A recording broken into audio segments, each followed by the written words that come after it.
할렐루야. 하나님께서 삼부 예배에 친히 임하시고 우리 모두에게 놀라우신 은혜와 사랑과 축복과 능력과 평강으로 함께 해주시기를 간절히 소원합니다. 세상의 사람들은 자기의 마음과 자기의 뜻과 자기의 계획과 자기의 포부를 따라서 삶을 살아가게 되는 것을 봅니다. 또 어떤 사람들의 요청과 요구에 의해 살기도 하고 시대의 흐름에 따라서 그렇게 살아가는 것을 보게 되었습니다. 그러나 우리 하나님의 사람들은 어떻게 삶을 살아가야 되는가라고 말할 때 하나님이 우리를 향하여 가지신 뜻을 따라서 그 뜻대로 살아가야 될 줄로 믿었으면 아멘. 여러분, 하나님께서 우리를 향한 하나님의 뜻이 뭡니까? 데살로니가전서 5장 16절, 17절, 18절 말씀에 보면 세 가지를 말씀합니다. 그 첫째는 항상 기뻐하라. 따라서 합니다. 항상 기뻐하라. 항상 기뻐하며 사는 것이 하나님의 뜻이라는 거예요. 둘째는 쉬지 말고 기도하라. 시작. 쉬지 말고 기도하는 것이 하나님의 뜻입니다. 셋째는 범사에 감사하라. 시작. 이 세 가지를 늘 실천하면서 이 세 가지를 이루어가면서 삶을 살라. 이게 하나님께서 우리 모두를 향한 하나님의 뜻이라는 거예요. 그런데 여러분, 이 세 가지 하나님의 뜻은 우리 마음이 안정이 되고 평정이 되면서 자유함과 넉넉함과 그리고 모든 것이 원활하고 순탄할 때는 이 세 가지 하나님의 뜻을 잘 이루면서 살 수 있습니다. 여러분, 모든 것이 평정이 되고 자유함이 있고 기쁘면 항상 기뻐할 수 있는 거죠. 그리고 감사의 조건이 있으면 감사하며 살 수 있게 되는 것입니다. 그저 기도 응답을 잘 받고 또 기대하게 되었으면 쉬지 않고 기도하게 됩니다. 그런데 실제 우리의 삶의 모습, 우리의 가정의 형편과 처지 가운데 정말 힘들고 어렵고 고통스러울 때 그때도 항상 기뻐할 수 있는가? 그때도 쉬지 말고 기도할 수 있는가? 그때도 범사에 감사할 수 있는가? 여러분, 쉽지 않습니다.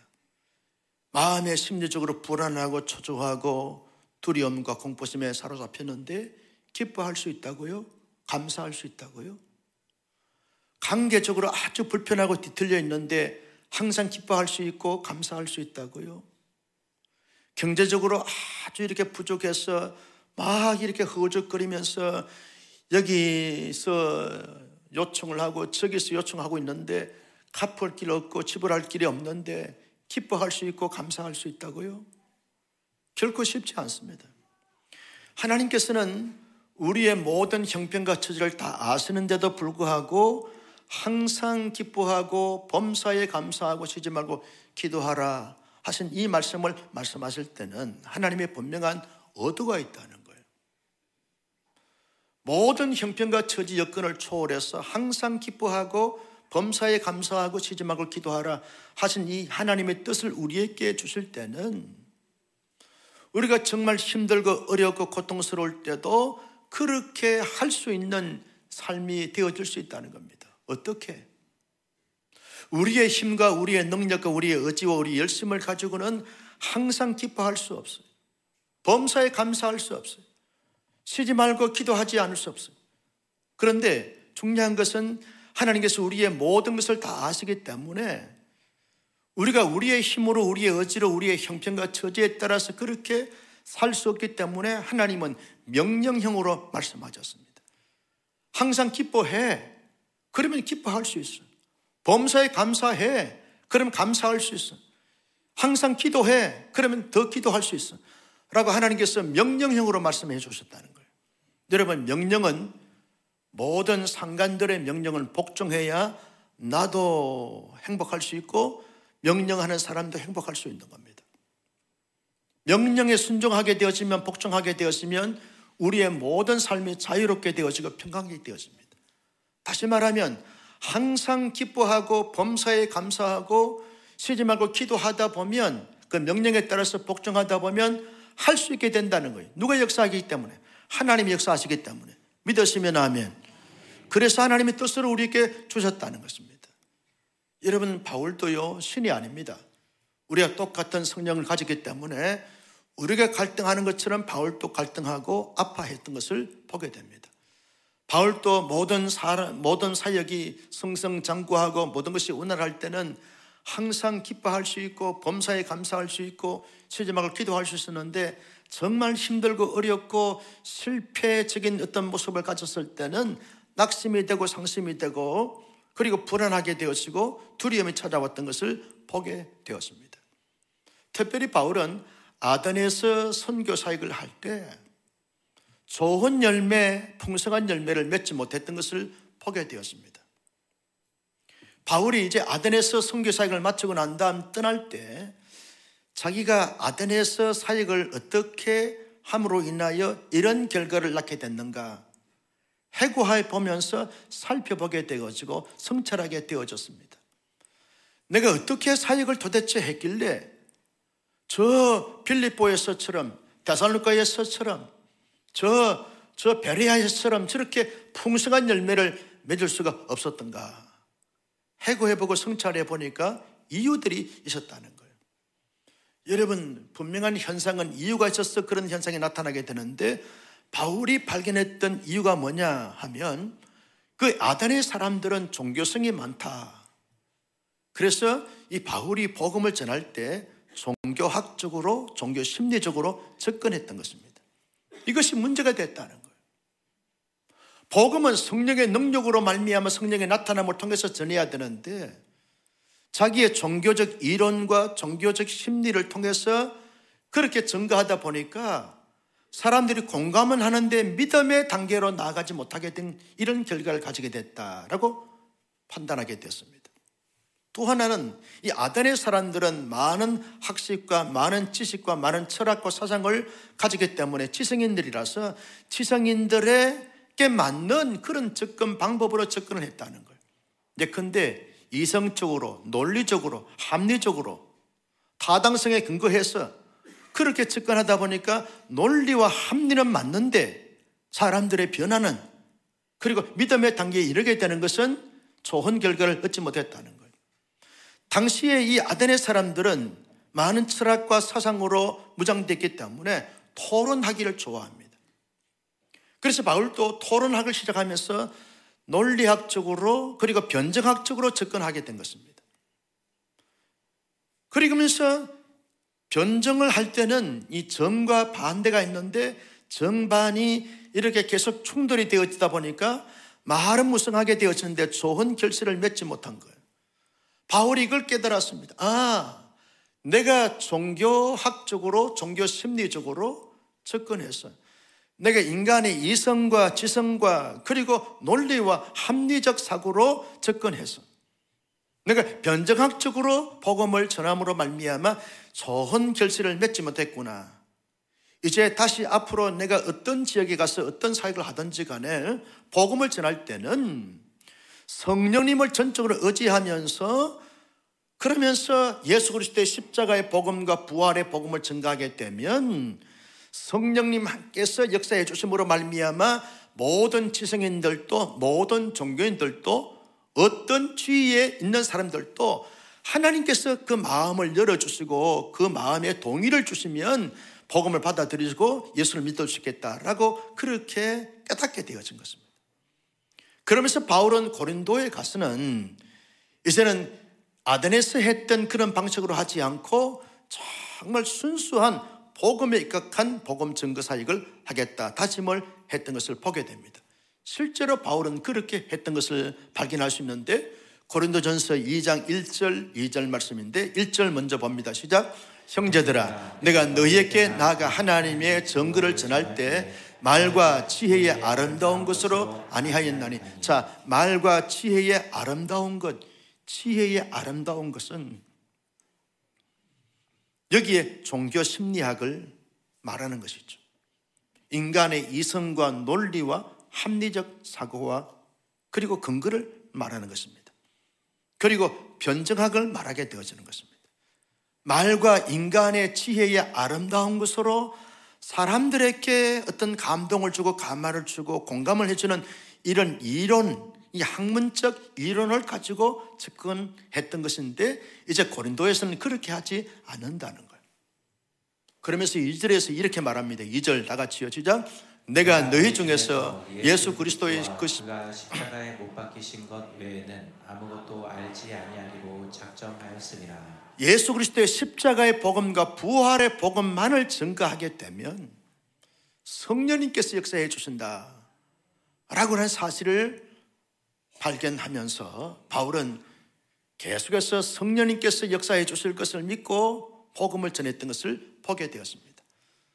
바울은요, 아덴에서 어떤 실패적인 어떤 경험을 하면서 이것을 자기 자책으로 느끼거나 또 하나님을 탓하거나 그리고 아덴의 사람들을 탓하지 아니하고 그 실패적인 것을 반면 교사로 삼아서 교훈을 얻는 것입니다.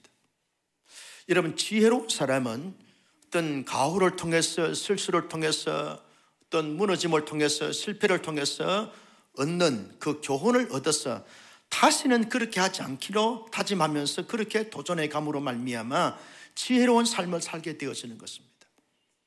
지혜롭지 못한 사람들은 실패의 원인을 자기 탓으로 돌리지 않고 다른 사람의 탓으로 돌리면서 계속 실패를 거듭해가는 이런 사람들의 삶은 어리석은 사람이라고 그렇게 말할 수 있는 것입니다. 바울이 이제는 고린도에 가서는 그렇게 하지 않으리라 라고 그렇게 마음에 재다짐을 하고 고린도에 갔더니, 여러분, 고린도는 어떤 도시입니까?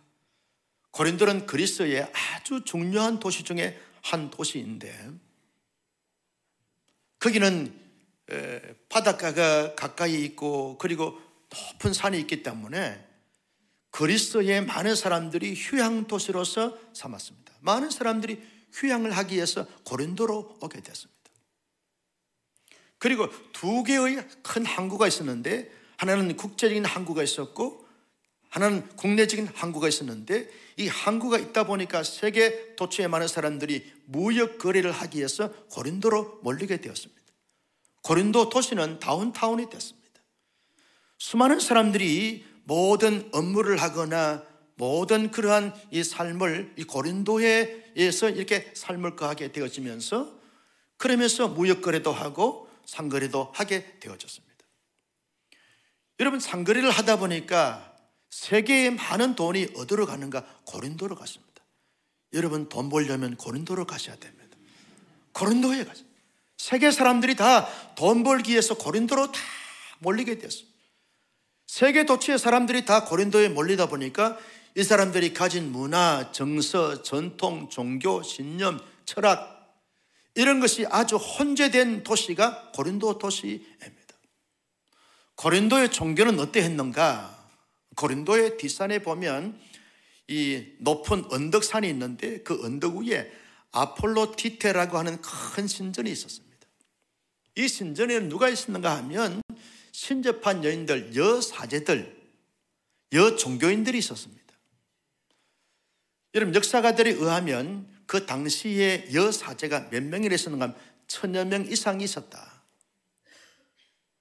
1000여 명, 어떤 학자들은 10,000명 가까이 있었다라고 합니다. 그 여사제들은 뭘 하는가 하면 고린도의 남자들이 이제 그 아폴로디테 신전에서 제2 행사를 하게 되면, 제사를 드리려고 하면 그 신접한 여인들하고 육체적 관계를 갖습니다. 그러면 신이 남성 신과 여성 신이 이 남자와 여자가 관계를 갖다 보면 흥분을 해서 비를 내리고 풍요를 주게 하고 그리고 임신케 해서 다산케 한다. 이런 생각을 갖고 있었기 때문에 신접한 여인들이 1000여 명 이상이 거기에 대기하고 있는 것입니다. 고린도의 남자들이 제사를 드릴 때 그 여자들하고 관계를 갖습니다. 그리고 그 여자들은 밤이 되었으면 다 고린도 다운타운 도시로 내려와 가지고 자기의 몸을 팔면서 생계를 이어가는 여성들이 됐습니다. 이러니까 음행의 도시, 향락의 도시, 부패의 도시, 패역한 도시가 됐습니다. 여러분, 바울은 그런 아주 초잡하고 부패하고 엄난하고 타락한 이 고린도 도시에 와가지고 보니까 기가 막히는 거예요. 아데네스는 아주 지식인들이고 기품 있는 사람들을 상대하다가 고린도에 와서 보니까 천박하기 그지없는 것입니다. 몸을 파는 여성들이 줄비한 것입니다. 여러분, 그렇지 않아도 바울은 이 아덴에서 복음 사역에서 실패했다라고는 마음을 가지고, 무거운 마음을 가지고 와서, 마음이 참 무거운데, 그리고 지원해 주는 사람이 없기 때문에 빈손 들고 왔는데, 혼자 왔기 때문에 너무 애롭고 고독한 가운데 왔는데, 고린도를 보니까 절망스러운 것입니다. 그때 바울이 고린도 성을 돌아다니면서 하나님께 이렇게 부르짖습니다. 하나님, 어떻게 해야 할까요? 어디로 가서 내가 어떻게 사역하면 좋겠습니까? 라고 하는 이 질문을 던지면서 여러 지역을 다니는데, 보니까 놀랍게도 고린도에도 유대인들이 와서 사는데, 유대인들의 종교 행사를 하기 위해서 해당을 지었습니다. 해당이 있는 것을 발견하면서 바울이 다짐합니다. 내가 고린도에서도 저 데살로니가 지역에서, 저 베레아 지역에서, 저 아덴 지역에서 복음을 전할 때 해당을 근거로 해서, 해당을 중심으로 해서 복음을 전했던 것처럼 이 고린도에도 해당을 중심으로 해서 복음을 전하면 되겠다라고 그렇게 다짐하게 됩니다. 그래서 해당에 들어가서 복음을 전합니다. 복음을 전할 때 아덴에서 했던 것처럼 하지 아니하고 성령님의 나타남과 능력을 기대하고 구하면서, 바울은 뭘 했는가 하면, 여러분, 예수 그리스도의 십자가의 복음과 부활의 복음을 담대하게 거침없이 증거하게 됐어요. 성령님께서 역사하시니까 해당장 그리스도보가라고 하는 사람이, 그리스도보가라는 사람이, 이 사람이 예수를 믿는 거예요. 바울의 복음을 받아들이는 거예요. 그리스도가 이 모든 가족들이 다 예수를 믿고 세례를 받습니다. 그리고 그 위에 고린도의 많은 이 회당에 참여했던 사람들과 회당 밖에 있는 사람들이 바울이 전개했던 복음을 듣고 예수를 믿고 구원받아 고린도 교회가 세워지게 됐어요. 바울이 그때 감격했습니다. 감동했습니다. 춤을 추고 노래를 불렀습니다. 이야, 내가 아덴에서 실패했는데 고린도에 와서 참된 복음, 핵심적인 복음의 내용만 증거했더니 성령님이 기뻐하시고 성령님이 역사하시니까 고린도에서도 이런 놀라운 영혼 구원의 열매를 맺다니 하나님 찬양합니다. 경배합니다. 높이면서 감사하고 감격했습니다. 바울은요, 어떻게 해서 그런 좋은 결과를 얻게 됐습니까? 하나님의 말씀에 사로잡혀서 말씀에 따라서 사역했기 때문에 그러하고, 오직 순수한 예수 그리스도의 십자가의 복음과 부활의 복음만을 증거했을 때 하나님의 기쁨이 돼서 하나님 역사해 주심으로 말미암아 나타난 결과이기도 하고, 바울이 끊임없이 계속 최선을 다하여 복음을 증거했으므로 말미암아 이런 좋은 부흥의 결과를 얻게 되어졌습니다.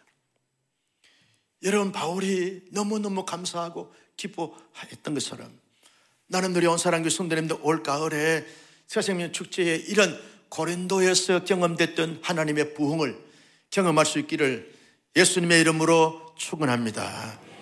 여러분, 우리가 복음을 증거하다 보면 성령님이 역사하시면 이런 놀라운 부흥이 우리 교회도 이 수원 땅에도 나타나게 될 줄로 믿으시면 아멘.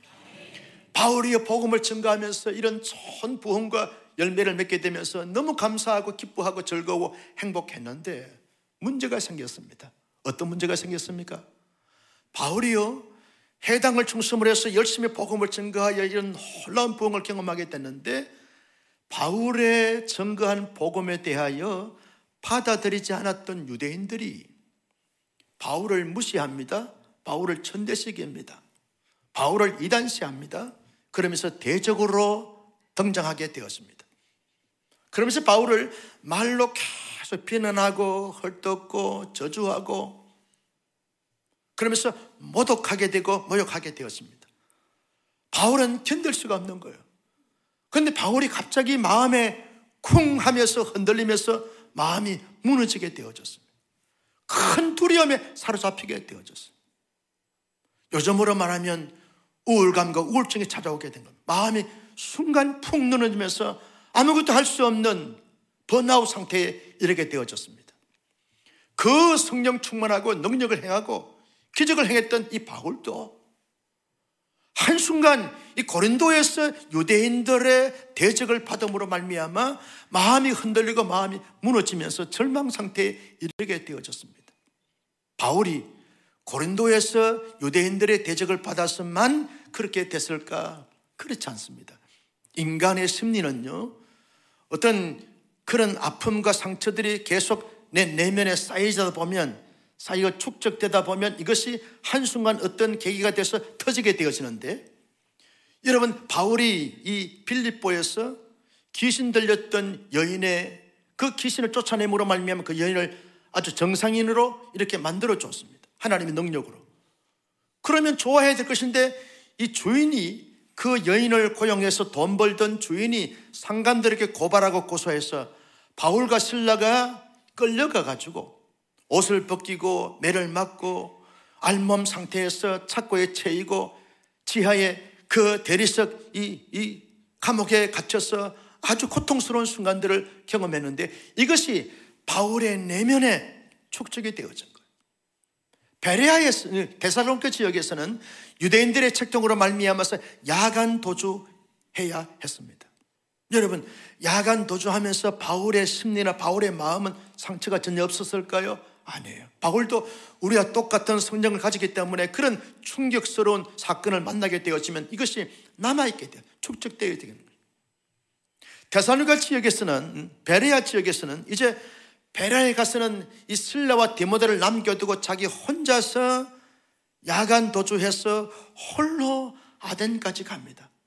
아덴의 수많은 철학자들과 사상가들과 그리고 이념가들과 변론하면서, 여러분, 수천 수만의 사람들을 하나 자기 혼자 상대하니까 그 군중과 무리들과 일대 수천 수만의 사람들과 대하다 보니까 거기에 대해서 위축감과 불안감이 그 바울의 내면에 쌓여지게 되어진 것입니다. 그런 불안하고 초조한 가운데 살아있는 밤을 걷는 그런 바울의 심리 상태가 됐는데, 이 고린도에 와서 또다시 이런 문제가 생기게 되니까 순간 마음이 쿵 하면서 흔들리면서 무너지게 되어지고 아주 어려운 처지에 이르게 됐습니다. 나는 이제 틀렸구나. 나는 아무것도 할 수 없는 자가 됐구나. 심한 무서움과 공포와 떨림에 사로잡히게 되어졌어요. 어두움의 그늘이 이 바울을 착 가졌어. 아무것도 할 수 없는 넉다운 상태가 된 바울이 됐습니다. 어제 아침에 우리가 큐티 본문에서 살펴본 것처럼 엘리야가 갈멜산상에서 바알과 아스타롯을 섬기는 사람들과 대결해서 영적 승리를 가지면서 하늘에서 불이 내리고 비가 내리면서 빗속을 달리는 이 엘리야였지만, 이세벨이 내가 너를 죽이겠다라고 하는 말을 듣고 마음에 쿵 하면서 흔들리면서 노덴나무 안에서 죽기를 갈망했던 것처럼 바울도 그런 어려움과 마음이 힘든 부분들이 찾아오게 되어졌어요. 넉다운 데에 있는 이 바울의 형편과 처지를 하나님이 아시는 것이죠. 바울이 환상 중에 하나님이 찾아오십니다. 바울아, 바울아, 너 두려워하지 마. 두려워하지 마. 심한 공포와 눌림 속에 있는 바울에게, 바울아, 바울아, 너 두려워하지 마. 내가 네 마음 안다는 거예요. 내가 왜 위축되어 있고 불안하고 눌리고 두려워하고 어둠에 잡혀있는지 내가 안다는 거예요. 두려워하지 마. 하나님께서 바울에게 임하여 주셔서 바울의 기준에서 말합니다. 바울아, 너 두려워하지 마. 너 두려워할 사람이 아니야. 너의 힘으로, 너의 능력으로, 너의 의지로 하면 두려움에 사로잡힐 수밖에 없지만, 만군의 주 여호와 하나님이 내가 너와 함께 하니까 너 두려워하지 마. 너를 괴롭히고 너를 공격하는 모든 대적들을 다 내가 막아주고 보호해 줄 테니까, 내가 너 책임질 테니까 두려워하지 마. 두려워하지 마. 두려워하지 말라는 거예요. 바울이 자기의 형편과 처지에 지나온 과거의 상처들이 축적되어진 것으로 인하여 번아웃 상태가 됐는데, 하나님이 찾아오셔서 바울아, 너 두려워하면 안 돼. 두려워하지 마. 내가 너와 함께하고 내가 너를 도와주고 너를 지켜주며 내가 너를 보호해주마. 두려워하지 마. 절대 두려워하지 마. 하나님께서 두려워하지 말라라고 하는 이 음성을 듣고 바울의 마음속에 순간 마음의 편안함과 자유함이 없어. 모든 것이 회복되어졌어요. 나는 여러분 이 음성을 우리 개인에게 향한 하나님의 음성으로 들을 수 있기를 예수님의 이름으로 축복합니다. 모든 두려움과 눌림과 공포와 염려를 다 주께서 말씀하신 그 말씀으로 말미암아 다 떨쳐버리고 물리치는 우리 모두가 되시기를 예수님의 이름으로 축복합니다. 그 바울이 말이죠, 마음속에 회복이 되어지니까 하나님이 이어서 말합니다. 바울아, 그런데 있잖아, 너 침묵하면 안 돼. 침묵하지 말고 말해야 돼. 왜냐하면 너가 침묵하면 너가 말하는 그 말을 들을 수 있는 사람들이 기다리고 있는데 듣지 못하잖아. 너가 반드시 복음을 전해야 되는데 복음을 전하지 않으면 들을 수가 없어. 듣지 못하는 사람들이 세상에 살다가 이 세상을 떠나게 되어지면 영원한 지옥에 들어가게 되는데 내가 그것을 원치 않잖아. 내가 너에게 말할 수 있는 입술을 주시고 말할 수 있는 모든 여건을 허락해 주신 것은 너가 말해야 돼. 침묵하지 말고 말해. 그래야만 너가 말하게 되면 내가 역사하마, 너가 전도하면 내가 역사하마. 그러면서 하나님께서 침묵하지 말고 말하라. 하나님 그렇게 말씀하시고 도전하십니다. 바울이요, 이제 기운을 차리고 회복이 되어져서 여러분 침묵하지 않고 만나는 사람들에게 예수의 십자가의 복음과 부활의 복음을 전가하다 보니까 얼마나 걸렸는가 하면 1년 6개월 동안 고린도 전역을 다니면서 계속 침묵하지 않고 말하다 보니까 고린도 교회가 그동안 빌립보에서나 데살로니가 지역에서나 베레아 지역에서나 아데레 지역에서 다 이렇게 합쳐도 고린도에서 부흥되어졌던 부흥을 따라없을 만큼 고린도가 놀라운 부흥을 경험하고 체험하게 되어졌던 것을 보게 되어집니다. 사랑하는 성도 여러분, 우리가 살고 있는 이 현 시대를 가만히 보면 얼마나 엄난하고 부정하고 퇴폐 문화가 만연한지 모릅니다. 오늘날 세상이 마치 고대 고린도 도시나 매우 흡사한 것을 발견하게 되었습니다. 얼마나 수많은 사람들이 서로 대적자로 나타나서 대적하고 공격하고 이렇게 만드는지 몰라요. 수많은 사건과 사연이 만연한 곳이 이 오늘 현대사회입니다. 고린도에서 일어났던 모든 일들이 지금 현대사회에서 다 일어나고 있는 거지. 현대판 고린도 지역에 우리가 살고 있습니다. 이런 지역에 살다 보니까 하나님의 사람들이 많이 위축되어 있고 눌려 있고 두려움에 사로잡혀 있고 그리고 공포심에 떨고 있는 사람들이 의외로 많이 있다는 거예요. 그래서 마음이 무너지고 흔들리는 사람들이 많다는 거예요. 절망하고 좌절하고 낙심하고 패배감 속에서 아무런 의욕을 내지 못하고 의욕 상실한 채 그저 넉다운 되어진 이런 가운데서 자포자기 상태에서 살아가는 사람들이 의외로 많이 있다는 거예요. 여러분, 우리의 건강에 대한 염려, 불안과 두려움 있을 수 있습니다. 우리의 앞날과 장래, 미래, 노후에 대한 불안과 염려 있을 수 있다는 거예요. 어떤 사람들의 공격과 대적을 받다 보니까 많이 위축되어 있고 많이 눌려 있는 것이 사실입니다. 그런 우리들에게 주님께서 말씀하신 말씀이 뭡니까? 따라서 합니다. 두려워하지 말라.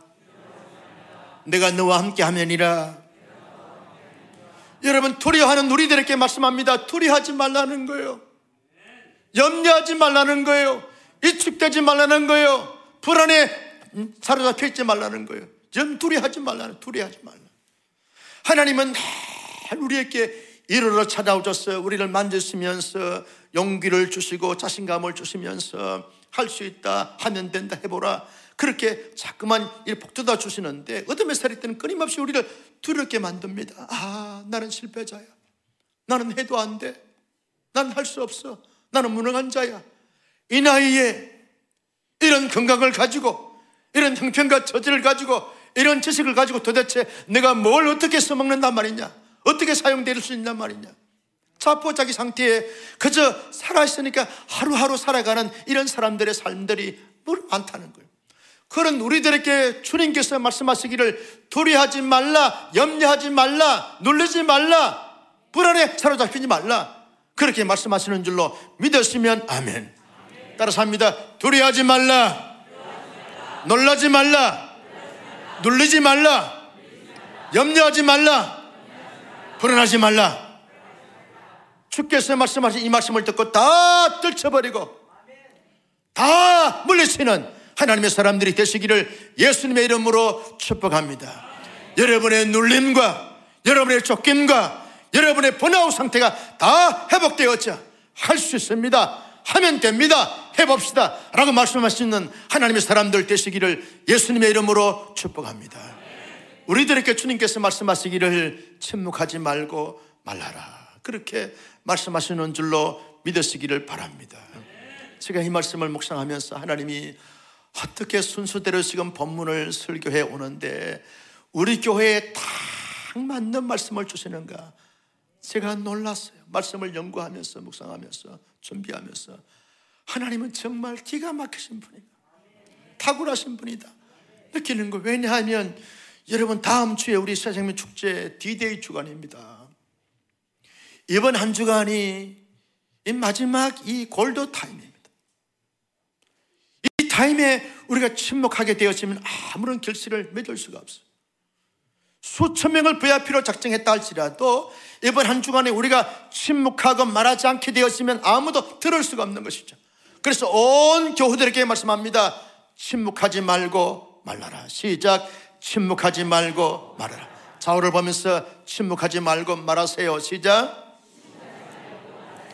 침묵하지 말고 말하라는 거예요. 누구에게? 우리의 VIP들에게 카톡으로 말을 전하고, 문자로 말을 전하고, 그리고 SNS로 말을 전하고, 그리고 만나서 말을 전하고, 미담에서 말을 전하고, 만나는 사람마다 VIP를 찾아가서 초청해서 함께 만나서 침묵하지 말고 말을 전하게 되었으면 내가 전하면 하나님이 역사하실 줄로 믿습니다.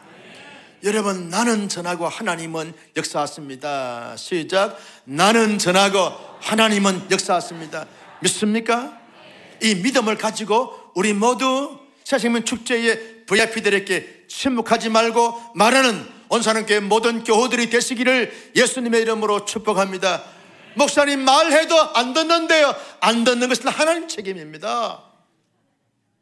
나는 단지 침묵하지 않고 말하라고 했으니까 말씀에 따라서 말합니다. 하나님 책임져 주십시오. 하나님 책임져 주실 줄로 믿습니다.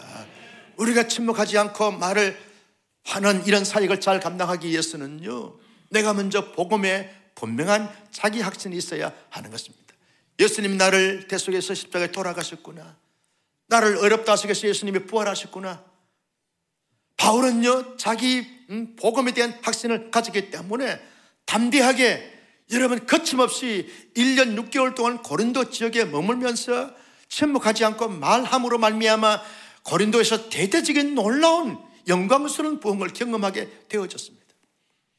내가 복음에 대한 분명한 확신이 있으면 가만히 있을 수가 없는 거죠. 내가 받은 이 구원이 영광스러우면, 내가 받은 이 구원이 최고의 어떤 축복이라고 말한다고 하면, 믿는다고 하면 가만히 있을 수가 없는 거예요. 내 친구들 가운데, 내 지인들 가운데 예수 믿지 않는 사람들 가만히 보고 있을 수가 없는 것입니다. 그래서 어제 우리 걷기대회 하는데도 많은 VIP들을 초청해 오셨어요. 왜? 내가 가진 복음이 분명하고 확실한데 참된 가치고 참된 진리니까 이걸 갖지 못한 사람들을 초대하는 것입니다. 기회가 되어지면 초대해서 함께 교제하면서 함께 교회 공동체의 어떤 느낌을 느끼게 하면서 분위기를 보게 하면서 경험시키는, 직접 간접적으로 경험시키면서 복음을 전하는 거예요. 여러분, 예수 그리스도를 확실히 여러분의 구세주로 믿습니까? 그 믿음을 가졌다고 하면 침묵하지 말고 말해야 될 줄로 믿습니다. 두 번째는요, 우리 마음속에 하나님의 사랑, 그리스도의 마음을 품고 그리고 그리스도의 마음에 따라서 움직이다 보면 침묵하지 않고 말하게 되어져 있습니다.